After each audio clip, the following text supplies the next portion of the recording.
Hello! Hello. Hi! Annyeong! Hello, welcome sa isa na namang episode ng One Take Podcast. Ako po si Albert. At ngayon pag-uusapan natin ang K-pop. Alright, so sa nakalipas na mga taon nga, ay nakapag-set ng iba't ibang milestones ang mga K-pop artists on the global music scene. Isa na dyan yung pagiging record-breaking ng Dynamite ng BTS na pumasok sa Billboard Hot 100 chart. At in recent years na rin ay nagkaroon din sila ng breakthrough or na-penetrate din nila yung international market with collabs kasama ng mga Western artists including Dua Lipa, Lady Gaga, Selena Gomez, and Halsey. Kaya naman ngayon, pag-usapan natin kung anong meron sa K-pop at bakit niya unti-unting nilalamon ng mundo at lahat na yata ng kakilala ko ay K-pop fan. At dahil hindi naman ako K-pop fan, nagsama ako ng mga friends na yung iba matagal na, yung iba baguhan lang na K-pop fan. Please introduce yourselves. Annyeong! I'm Betty. Ilang taong ka ng fan? Well, nagsimula siguro ko noong mga 2009, 2010, ganon. Tapos yung pinaka-peak na pagiging fan ko, mga 2011. Okay. So next naman. Hi! I'm Julia po. Hello. Almost 1 year pa lang. Pero alam ko nang nag-exist ang K-pop, ganon, nung high school. Uy, wait lang, Julia, wag kang kasabay kita dati nung first year. Oo, pero hindi ako sobra na sa EXO. Tanda ako, meron pa. Ay, oo, yun. Oo nga pala, sige. Grade 7 yun. Mga 13 years old ako. Pero hindi ako yung sobrang addict natin. Yun. Finally, hello, ako po si Nadine and ako yung pinaka-baguhan na fan. Ako yung meme na yung dati parang wala lang talaga. Tapos ngayon, nalaman na din ng industry na yun. at sila ang mga kasama ko para i-discuss yung buong K-pop phenomenon. So simulan na natin. So yung iba sa inyo, matagal ng fan for years now. Yung iba, bago lang. So isa siguro sa mga pinaka-interesting questions para sa akin na hindi fan as of now ay what made you a fan? Bakit kayo naging fan? Simulan na natin doon sa pinakabago. Ako, feeling ko ang nag-influence talaga kasi mahilig din ako sa K-drama. So, di ba sa K-drama may mga OSTs, ganun. May mga times na yung ibang idols, parang kumakanta din sila ng mga OST ng Korean dramas. Nung una, dun pa lang ako sa mga OSTs, tapos unti-unting nadadala papunta dun sa Korean pop talaga. Kaya hindi mo talaga ma-underestimate yung effect ng mga ng mga artista na nagpapakahirap mag-lip sync para sa promotion ng kanilang teleserye. Yes. Okay. Si Julia. Ako talaga, gawa din talaga ng mga kaibigan ko na army nung college. Nung hindi pa ako fan, lagi ko silang pinapatahimik kasi lagi na lang BTS yung mukhang bibig nila. Tapos nakita ko talaga si Jin, yun yung bias ko sa BTS. Sobrang gwapo, tapos ang kalat ng mukha niya sa timeline ko nung. Tapos yun, after nun, parang nag-decide ako na, sige, stan ko yung group na to. Pero dahil nga fan yung mga kaibigan ko, di napapakinig ko na din yung mga kanta nila. Tapos, yun, nadala na din ako na ang ganda ng music nila. Parang hindi lang siya yung typical na kanta, gano'n. Parang may deeper meaning pala talaga sa mga kanta na ginagawa nila. Kasi yun, feeling ko, yun din yung isa sa mga hook nila. Meron silang certain brand, kumbaga, pagdating dun sa mga music na although hindi talaga siya magkakapareho, pero parang kapag napakinggan mo tong genre ng music talaga, madali mo siyang ma-associate sa mga K-pop idols. So, eto interesting akong malaman kung paano siya naging fan. Kasi yung time siguro na naging fan ka, ito yung mga panahon na parang bash na bash pa yung mga tao na yung parang inaasar pa sila na, K-pop fan ka, gano'n. Okay. Betty, ikaw, paano mo na-overcome? Well, nagsimula kasi yun nung di ba, 2009, umuso yung Nobody ng Wonder Girls. Tapos, sikat din yung 21 gawa ni Sandara dito sa Pilipinas. Andiyan na yung Fire, saka I Don't Care. Pati yung Sorry Sorry ng Super Junior. Tapos, si na ate, saka yung mga kabarkada niya nung high school, hilig talaga sila sa K-pop. So, nakikinood din ako. Tapos, ang gagaling nila sumayaw. Ang nakaka-attract yung mga costume nila, patok na patok para sa isang batang katulad ko. So, yun, kaya ako naging fan. Ang ganda nila tingnan. Paano mo Pambabash na-overcome dati. yung pambabash ng mga tao? Kasi dati, hindi pa naman ako masyado affected. As in, lantaran ako pag naging fan. Tapos, ewan ko, masaya ako sa ginagawa ko eh. Ngayon nga medyo masama yung loob ko kasi yung mga nambabash sa akin dati. Sila tong addict na Mas addict fan pa sila ngayon. K-pop. Sige, punta na tayo dun sa ano. What makes it click naman? Grabe yung effort, saka yung production cost. Pinagkakagastusan talaga. Tapos yung training, pinag-i-investan talaga. Tapos yung mainstream, kinikilala talaga sila. Tsaka yung grabe yung yung training talaga nila dito, talagang inaabot siya ng taon. Hindi siya yung Maraming taon siya. Hindi siya hinuhugot lang sa show na to. Oh, sige, banda na kayo, gayon. Oo, hindi siya yung katulad yung katulad ng dito sa Pilipinas na hinuhugot lang sa mga reality show ganito ganyan. Talagang sa kanila. May mga sila eh. Meron sa kanila mga 10 years nagte-training. Yan sila G-Dragon, 10 years nag-training yan. Tapos ang mahirap kasi dyan, kapag pinag-training ka, di ba wala namang sweldo yun. Kaya risk talaga yung iti-take mo kung gusto mo maging K-pop idol. Talagang siya, life-changing decision. So yung iba, bakit siya nag-click sa inyo? Siguro, nauna talaga yung visual talaga nila. Pero sa pagtagal personality ng bawat member ng group. Iba sila on stage, iba din sila off stage. Yung mararamdaman mo na hindi sila for show lang. Hindi sila yung grupo na binuo lang para may mag-perform. Oo. Tapos yung band nila talaga. Tapos, yun yung sabi ni Betty yung production nila. Parang, hindi sila yung parang tinitipid ng mga company nila. Nadine, ikaw? Iba kasi siya dun sa yung parang pop ng Amerika. Kasi doon parang solo artist lang lagi. Tapos madalas kanta lang, vocals or songwriting yung parang doon nagbabase yung mga artist. Pero yung doon kasi sa K-pop, parang kasama pati yung sayaw, ganun. Kasi di ba parang laging may mga trending na yung sayaw, like yung chorus halimbawa ng kantang yun, lagi siyang magte-trending. Tapos ang daming makikitang mga cover sa Facebook, ganun. So yun, parang hindi lang siya basta kanta, yung may sayaw din. So parang may intriga kang aralin din yung sayaw kahit di mo naman kaya, gano'n. Dagdag ko na rin kasi sobrang worthy nila sa entertainment industry.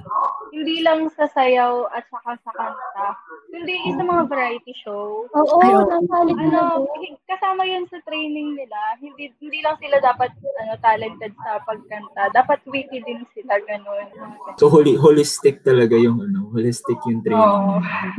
So given na yung mga nasabi niyo, ano naman yung nakikita niyong factor na nakapag-attract sa global market?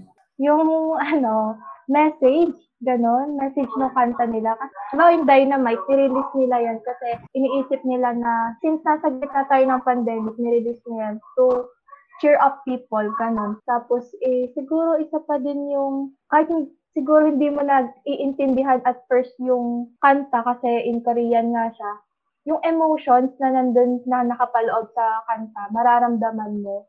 Sa tingin niyo, naging factor ba yung lockdown and everything na nangyari sa market ng K-pop? Nakatulong, pero hindi lang dahil doon. Kasi even before naman, malaki na talaga yung sakop nila. Ang pinakamadali kasi nilang natatarget is Asia. Kasi medyo magkalapit lang sila ng entertainment. Sa tingin nyo, kinasawaan na rin ng Western audience? Yung nabanggit nga kanina na typical na ng Western pop music ay more focused lang sa kanta, sa vocals. Feeling ko oo. Kasi sa K-pop, yung mga music video, kasi syempre makikita yung sayaw doon. Yung kapag yung sa Western, mga post lang sila sa mga music video nila. So talagang mas boom yung music videos na may kasamang sayaw kasi parang doon hindi mo lang papakinggan, parang gusto mo din aralin yung sayaw. Ikaw ba, Albert? Ibalik ko sa'yo yung tanong. Diba ang Little Mix din, saka Fifth Harmony. Singing dance din naman sila. Ikaw, kapag kunwari, kung ipapag-compare mo sila. Ako talaga, ewan ko, yung sa Little Mix kasi, tsaka yung sa Fifth Harmony, halimbawa, more on the appeal talaga sila. Like, okay, sige, may sayaw, may kanta, pero hindi siya magkatulad kasi kung i-compare mo siya din sa ginagawa ng K-pop, parang mas complex, hindi lang yung kanta, pero parte na rin yung mga sayaw nila, mga pang grand finals yung energy. So now na na-observe natin yung pinagbago ng K-pop, do you think na kaya rin ma-achieve yung mga local pop artists na umuusbong ngayon? Halimbawa yung mga new groups na nabuo. Yung sa SB19, yung sa BINI, tsaka yung sa MNL48. Feel ko oo. Kung yung mga nabanggit mo, yung mga SB19, yung BINI. Kasi nag-training din sila. Kasi di ba dumaan sila dun sa Star Hunt Academy, ganun. So, ibig sabihin, base naman dun sa yung nilabas ng BINI, hindi naman siya yung parang chami-chami lang na performance. Talagang alam mong pinaghandaan. Parang kagaya din ng sa K-pop na halatang nag-training, ganun. Kasi parang importante din yun eh. Yung iisipin mo talaga kung sino yung magiging part ng isang group. Kung magkiklik ba yung mga members na yun sa group na yun, ganun. Feeling ko kaya. I support them. Ako naman, hindi ko rin kasi masabi. Kasi napanood ko yung mga videos nila. As in, ang galing. Yung habang sumasayaw sila, sustain nila yung vocals nila. Pero kung kasing sikat nung sa K-pop, hindi ko sure. Kasi ang wish ko nga dito sa Philippines, mag-invest naman yung ating entertainment industry sa mga worthy. Ang daming magagaling na OPM artists ha. Hindi lang katulad yung mga K-pop group. Pero yung ibang mga bands, bibihira mo lang sila makita sa ASAP compared dun sa mga artista na hindi naman talaga kumakanta. Hindi ako agree dun sa sinasabi ng iba na OPM is dead. Kasi sobrang gaganda ng mga kanta ngayon sa OPM na hindi lang na nabibigyan ng spotlight. Julia, ikaw? Ako feeling ko, ma-achieve naman. Kasi ang alam ko ngayon pa lang, ikasali yata sa top 50 yung social artist ang SB19. Mm-hmm. So, parang malaki yung chance na ma-reach din nila yung ganong level ng kasikatan. Nakita mo din naman na yun ang nabanggit nila din at nina Betty na nag-training talaga, hindi lang basta-basta na nahugot lang kung saan. Tapos makikita mo din naman yung hard work nila na maabot yung punasan man sila ngayon. Kaso kasi, ang problema rin kasi, parang naging meme, di ba? Yung sa MNL48. Kasi ito yung sa Showtime. Ito yung in-incorporate nila sa Showtime. Oo.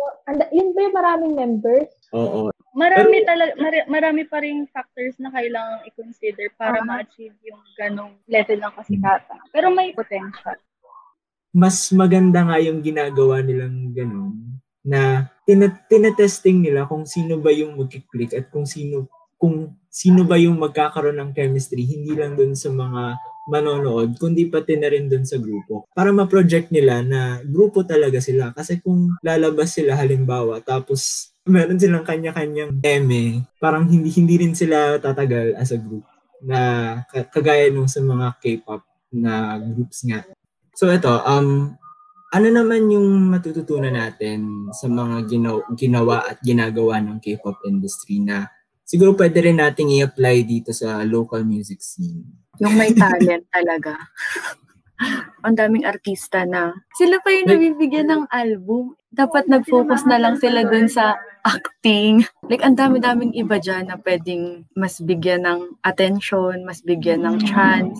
Gusto ko rin yung yung kapag ka-kinall out sila, nagpa-public apology sila, tapos ina-acknowledge nila yung kung ano yung naging mistake nila. isa pa, like parang sa K-pop kasi parang sobra talaga yung privacy ng mga artist. Dito sa atin, parang lahat binulgar na, kilala, pati pinsan ng pinsan ng artistang yun. Sana kino-consider din yun dito sa atin. Kasi mahalaga din yun. Parang tigilan na natin yung pagtrato din sa mga artists, sa mga celebrity bilang mga machines. Tao yan, hindi yan basta a CD or album or na ibebenta mo para kumita. Oo, kasi parang in a sense, you're trafficking them na eh. You're making them do things na kahit pagod na sila, kahit hindi na nila kaya, pinipilit mo pa din. So that's nakakaano din yun para sa kanila. Ayun, mabalik tayo. Ito, what advice can you give for people na kagaya ko na siguro maybe want to give K-pop a try? Kung may song or group recommendations kayo, gano'n. Hindi porke iba yung lingwahe ay hindi ka na makaka-relate sa kanila. Huwag ka rin matakot na baduy, ganyan. Kasi once na nandun ka na, makikita mo na walang kabaduy-baduy. Parang pinaghandaan pinagkagastusan yung lahat. Julia? Siguro kung magiging fan ka ng isang K-pop group, stan mo silang lahat, hindi yung may certain person ka lang na i-stan. Kasi isipin mo na ginawa nila yung music na yun as a group. Tapos, huwag kang makikipag-away sa isang fandom pag naging fan ka na. Ayun. May mga nababasa ako na ang sarap daw i-stan ng BTS, kaso ang problema daw ang immature ng ibang armies. Parang nakakalungkot na dahil sa fans, like, kaya hindi nila ma-stan yung group. Kung ano man ang gawin mo as a fan, nagre-reflect yun sa artist. Yeah. Yun. Kaya, kung mahal mo talaga yung iyong K-pop group, mag-ingat ka sa inyong actions. Nadine, ikaw? Advice ko, go! Go lang. Go! Push mo yan. Ano lang. Dapat may balance pa din sa kung ano man yung ini-stand mo at hindi. Saka respect lagi. Laging respect. Kasi tao lang din naman tayong lahat. Mapa-fan ka o ikaw yung idol. Ganun. Ayan. And with that, thank you very much sa pagsama. Ayun, tapos na yun. Anyong Chingus. Thank you very much sa pagsama. Pero bago kayo umalis, plug muna kayo ng mga gusto nyo i-plug. Baka gusto nyo mag-follow, ganyan. Sa very few listeners. Please text me. Twitter, IG. Guys, follow niya ako. Gia Hernandez. IG at Twitter. Betty. Instagram, celesta.thl, shopee.ph/celesta.thl, saka Facebook account, Celesta Philippines. Yes, support local businesses. Ikaw, Nadine? Happy birthday, Taeyong! Yun lang po. Ayun lang, okay. Sige, maraming salamat sa inyong pag-join. Thank you. If you enjoyed this episode and if you have suggestions for future content, you may post and use the hashtag OneTakeWithAlbert. You may also tag the show at OneTake_podcast on Twitter and Instagram. Tag me at Albert Lirio on Twitter and Instagram. For partnerships, sponsorships, and features, you may also email podcast.albert.lirio@gmail.com. Again, I am Albert, and together with my friends, this has been our One Take. See you in the next episode.